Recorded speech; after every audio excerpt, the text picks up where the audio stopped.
नमस्कार दोस्तों, आज की वीडियो हम बात करेंगे एक ऐसे बिजनेस आइडिया के बारे में जिसमें आप 0 पैसा इन्वेस्ट करके उसे शुरू कर सकते हैं और साथ ही साथ आप 365 दिन उस बिजनेस को कर सकते हैं। और प्रॉब्लम ये नहीं कि आपको उसमें कुछ काम करना पड़ेगा, जी नहीं, आप बैठे रहिए, आपका बिजनेस चलता रहेगा। आपके पास कोई एजुकेशन डिग्री है या नहीं है, कोई प्रॉब्लम नहीं है, ना तो आपको इन्वेस्टमेंट करना, ना कोई ज्यादा भारी काम करना है। नॉर्मल बिजनेस आइडिया हर कोई कर सकता है, यानी जिसके पास 0 पढ़ाई है वो भी कर सकता है, यानी जिसने स्कूल ही नहीं देखा है वो भी कर सकता है। आप इस बिजनेस को कैसे कर सकते हैं, बिजनेस क्या है, कैसे है, सारी बातें आज की वीडियो में हम जानने वाले हैं, डिटेल बाय डिटेल। वीडियो बहुत इंटरेस्टिंग होने वाली, एक एक पार्ट को ध्यान से देखना है। देखिए बिजनेस आइडिया क्या है। हमारा बिजनेस आइडिया ऐसा है जिसकी 365 दिन तो डिमांड रहती है और एकदम हाई डिमांड रहती है, कभी भी डिमांड लो नहीं होती है। बिजनेस आइडिया क्या है, कैसे करना है, वो सारी चीजें हम जानने वाले। आपको तो सिर्फ बैठे रहना है, आपका बिजनेस तो चलता ही रहेगा। देखिए बिजनेस क्या है उसके बारे में हम बात करते हैं अभी। होम रिपेयरिंग बुकिंग सेंटर, यानी इसका मतलब क्या होता है, एक ऐसा सेंटर जिसमें घर की सारी चीजें रिपेयरिंग हो सके। यानी मैं आपको कोई भी सामान खरीदने के लिए नहीं बोल रही, यानी आपका एक सेंटर है। जैसे मैं आप सभी को बता दूं एग्जांपल के लिए, जैसे आप ऑनलाइन कपड़ा खरीदते हो या कोई और आइटम खरीदते हो, फोन खरीदते हो, इलेक्ट्रॉनिक सामान कुछ भी खरीदते हो XYZ, तो क्या जिस प्लेटफॉर्म से आप फोन को परचेस कर रहे हो या किसी और प्रोडक्ट को परचेस कर रहे हो, क्या उस प्लेटफॉर्म ने उस फोन को बनाया था? जी नहीं। वो फोन कहां से आया? किसी होलसेलर ने या किसी मैन्युफैक्चरर ने उस प्लेटफॉर्म पे डाला था, लेकिन उसके बाद उसे कस्टमर तक पहुंचाने का काम किसका था? उसी का काम था कि उसे कस्टमर तक पहुंचा सके। तो उसने क्या किया, प्लेटफॉर्म जो है ना, देखिए मैं आपको समझा रही हूँ कैसे इस काम को आप कर सकते हैं। देखिए सबसे पहले ये मान लीजिए आप हो, यानी ये आप हो और ये है दोस्तों कस्टमर, यानी ये कस्टमर है और ये है जिसके पास नॉलेज है, यानी इन सभी चीजों की नॉलेज है। मान लीजिए जिसके पास नॉलेज है, या स्टूडेंट हो सकता है या कोई और हो सकता है, तो मान लीजिए हम उसे रख देते हैं बी पे। अब आपका क्या काम होगा, देखिए आप ये हो, अब मान लीजिए ये कस्टमर आ गया और ये कह रहा है सर मेरे घर में एसी खराब हो गया, मुझे एसी सही करानी है। तो आपको तो कोई नॉलेज नहीं है, आप तो पढ़े लिखे भी नहीं हो, कुछ भी नहीं है। देखिए आप पढ़े लिखे हो सकते हैं, मेरा वीडियो समझाने का मतलब है आपके पास कोई नॉलेज नहीं है, आपको कोई एक्सपीरियंस नहीं है, तब आप क्या करोगे, इससे आप कहोगे ठीक है आपका काम हो जाएगा। आपकी एसी खराब है या कुछ और खराब है, यानी XYZ, तो आप क्या करोगे, आप यहाँ पे फोन लगाओगे, इसे जो लड़का है इसे फोन लगा के बताओगे कि इस लोकेशन पे इस जगह पे एक एसी सही होनी है। जब आप उससे बात कर लोगे कि हाँ यहाँ पे एसी सही होनी है, तो आपका एक लड़का जाएगा जहाँ पे आपको फोन आया है जिससे कस्टमर का, और वहाँ पे वो लड़का जाके एसी को सही करेगा, ठीक करेगा, क्या प्रॉब्लम है, कैसे प्रॉब्लम, सारी चीजें सही करेगा एकदम। और उसके बाद क्या होगा, देखिए एसी खराब है तो जाहिर सी बात है या तो उसमें कुछ पार्ट खराब हो गया होगा, या तो कोई नया पार्ट पड़ेगा, या कुछ ऐसी सर्विस होगी। यानी कुल मिला के पार्ट 101% नया पड़ता ही पड़ता है जब कोई चीज खराब हो जाती है।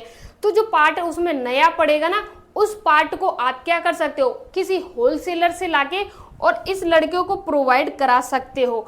मान लीजिए कोई भी पार्ट है और वो होलसेल में आपको पड़ रहा है 200 रुपए का, यानी आपको 200 रुपए का पड़ रहा है, और आप क्या करोगे, इस लड़के को उस प्रोडक्ट को आप 400 रुपए का प्रोवाइड करा सकते हो, यानी बीच की जो कमीशन है वो आपके पास रही और ये लड़का यहाँ पे इस चीज को प्रोवाइड करा देगा। अब देखिए आप सभी लोग ये कहेंगे कि ये तो बीच की दलाली का काम है। देखिए आप सभी लोग इस काम को थोड़ा अलग दिमाग से लेते हो, लेकिन आपने ये नहीं सोचा है ये जो आप ऐप यूज कर रहे हो जिससे ऑनलाइन सामान मंगा रहे हो, ये क्या काम कर रहा है। आप अपनी निगाह को यहाँ क्यों नहीं लाते, ये क्या कर रहा है। अभी गाड़ी बुकिंग करनी है, गाड़ी बुकिंग करते हो, जो गाड़ी चला के ला रहा है क्या उसी का ऐप है?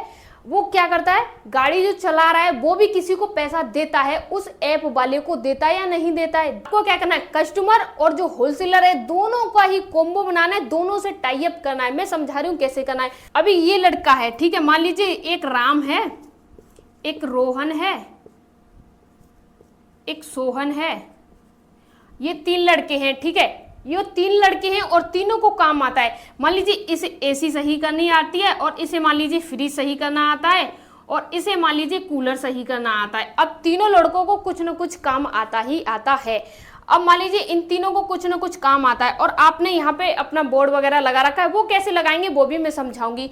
अगर आपके पास कस्टमर आता है तो आपका इसका भी मोबाइल नंबर होगा, आपके पास इसका भी होगा, मान लीजिए जो कस्टमर जिस प्रकार का आ रहा है, आप उस लड़के को फोन करके और उसके घर पे जो कस्टमर आ रहा है सर्विस प्रोवाइड करा सकते हो। और इसमें जो पैसा आएगा, यानी मान लीजिए कस्टमर के घर पे गया सर्विस देने के लिए आपका लड़का और कस्टमर ने उसे पैसे दे दिए, मान लीजिए 500 रुपए का काम हुआ और उसने 500 रुपए उसे दे दिए।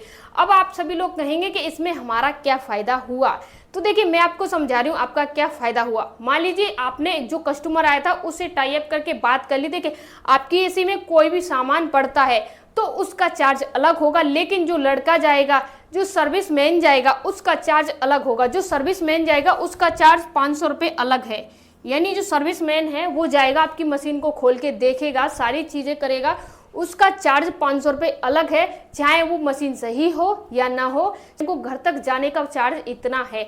आपने ये बात कस्टमर से पहले ही तय कर ली। इसके बाद क्या हुआ, अगर आपका लड़का जाता है और वहाँ पे मशीनरी में कोई भी दिक्कत आती है और उसमें सामान पड़ता है, वो सामान तो आप दे रहे हो, लेकिन उसके अलावा अगर कुछ नहीं सामान पड़ता है और सही नहीं होती है तो वो 500 रुपये तो आपको देगा।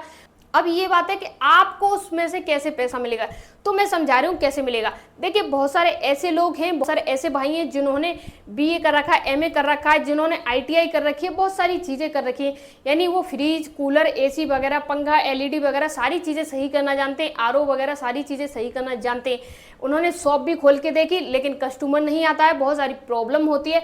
अब आपको क्या करना है, उन्हें काम दिलाना है, यानी जो बेरोजगार लड़के हैं ना उन्हें आपको रोजगार दिलाना है। मैं समझा रही हूँ कैसे रोजगार दिलाओगे। जो लड़के बेरोजगार बैठे हैं अपने गांव में, शहर में, कहीं भी बैठे हैं, आपको क्या करना, उनसे बात करनी है कि मैं आपको किसी कस्टमर के यहाँ भेजूंगा और उसका मैं आपको 200 रुपये 400 रुपये, आपका बजट आ रहा हो आप उस हिसाब से टाई अप कर सकते हैं। मान लीजिए कोई एसी सही करने जा रहा है, कोई कूलर सही करने जा रहा है, आप फिक्स कर लीजिए। मान लीजिए कोई आपको 2000 दे रहा है, 4000 दे रहा है, कितना भी दे रहा है, आप उसे फिक्स कर लीजिए, मेरा इतना प्रतिशत कमीशन रहेगा। जैसे प्लेटफॉर्म होते हैं ना, उसे ऑनलाइन सामान खरीदते हैं तो उसका कमीशन बंधा रहता है, इतने प्रतिशत होगा। ये जो बेरोजगार लड़के हैं आप इन्हें रोजगार दिला रहे हो। आप क्या कर रहे हो, बीच की मान लीजिए आप 5% कमीशन रख रहे हो या 10 रख रहे हो या 20% रख रहे हो, जितना आपका बजट है उस हिसाब से कमीशन रख रहे हो। मान लीजिए 500 रुपये का काम होता है और उसमें से आप 300 रुपये लड़के को दे देते हो जो काम करके आता है, 200 रुपये आप अपने पास रख लेते हो। दिन में आप 10 कस्टमर को भी हैंडल करते हो तो आप लगा लीजिए कितनी बचत करते हो। मान लीजिए 10 लोग हैं और आपको 500 रुपये देते हैं, ठीक है, और उसमें से आप क्या करते हो, 10 लोग हैं उसमें से आप क्या करते हो, जो 500 रुपये दे रहे हैं उसमें से 300 रुपये आप दे देते हो, जो लड़का सही करके आ रहा है, कस्टमर के घर पे सर्विस दे के आ रहा है। उसके बाद क्या होता है, आपके पास बचते हैं सिर्फ 200 रुपये, यानी 200 रुपये आप देख लेना कि आपके पास कितना पैसा बच रहा है दिन का। अब मान लीजिए वही काम होता है, 20 कस्टमर मिल गए आपको, 40 मिल गए, 100 मिल गए, यानी जितना आपका काम चलेगा उतना आपका बीच का प्रॉफिट होगा, यानी कमीशन होगा। ये बिजनेस आइडिया बहुत जबरदस्त है। इसे खोलेंगे कहाँ हम, तो इसे खोलने के लिए मैं आपको समझा रही हूँ आपको क्या करना है।